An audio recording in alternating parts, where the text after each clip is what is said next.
I am very excited to be here for this very special and important celebration. I thank you for that wonderful introduction you just gave me and for the delicious food.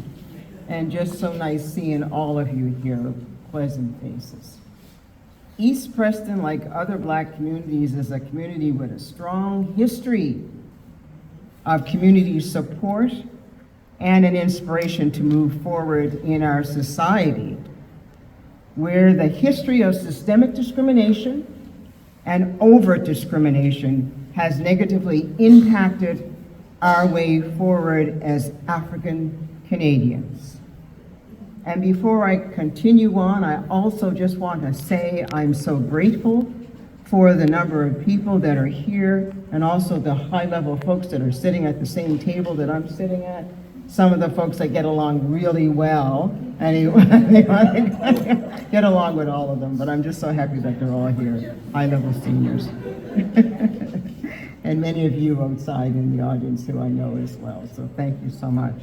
When I was asked to be Lieutenant Governor of Nova Scotia in 2006, I was surprised and nervous. I thought about my parents and the warriors who fought for equality and justice for Black people. As I said in my memoir, and I quote, "There I was, a Black woman from humble beginnings, sitting with the Prime Minister who had selected me to be the vice-regal representative. Not only was I surprised, I was also gripped with fear," end of quote. Would the people of Nova Scotia accept the Black woman as their Lieutenant Governor? I would be the first Black person in Nova Scotia and the second Black person in Canada to receive this high honor to be Lieutenant Governor. I knew that regardless of my answer, my life would be impacted forever. Because of my faith in God, I knew I would be steered in the right direction. Within 48 hours, I accepted the invitation to be Lieutenant Governor. I have no regret. It was an honor for me to represent Our late Majesty Queen Elizabeth II from 2006 to 2012.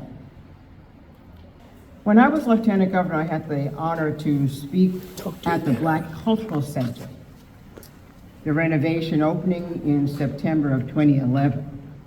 And I congratulated the staff and the directors of the Black Cultural Society of Nova Scotia on the completion of the 2011 museum renovation initiative.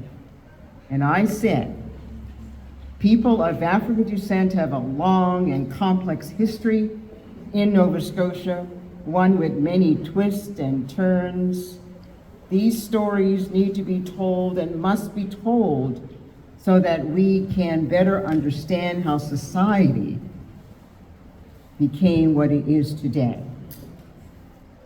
The history of African Nova Scotians, African Canadians, and Africans around the world has inspired me. And I have never hidden the fact that my faith and belief in God has played a major role in my career.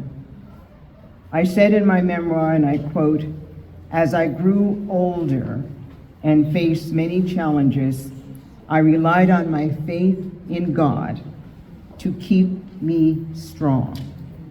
My belief in God can be traced back to childhood and my African heritage. I want everyone to know," and I said, "that I was born and raised in Whitney Pier." That's a big place.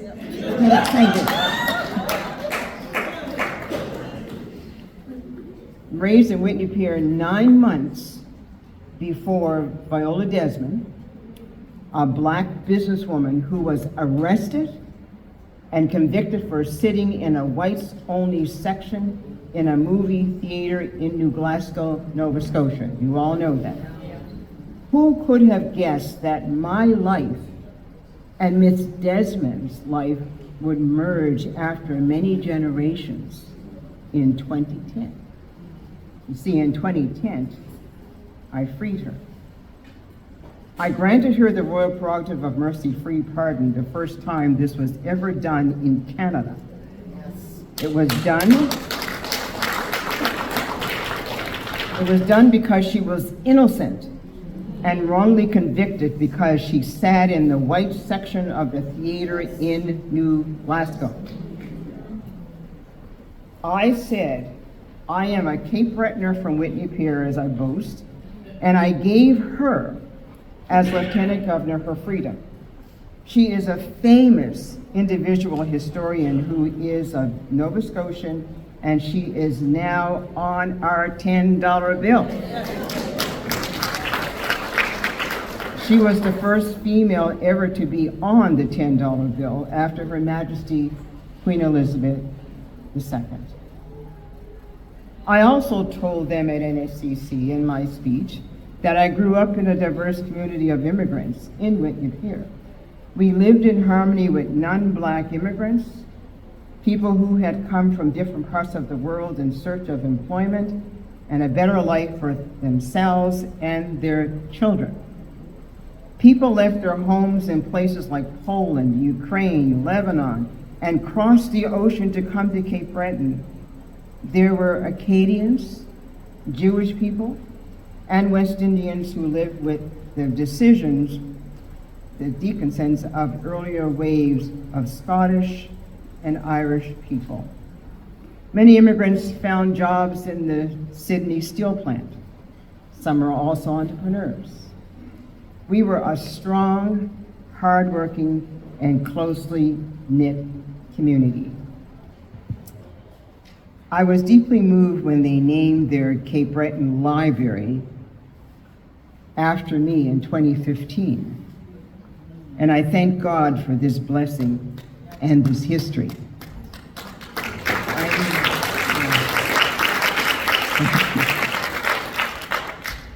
I am sure you know that NSCC rebuilt their college in Cape Breton. The place is gigantic, and celebrated the opening of their college in 2024.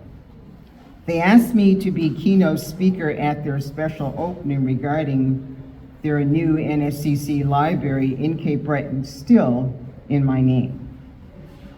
And I thank God for my many, many blessings.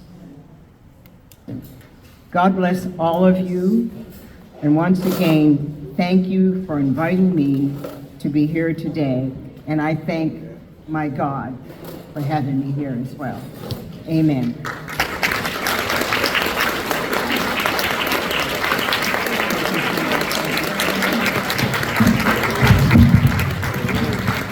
Amen. What a presentation.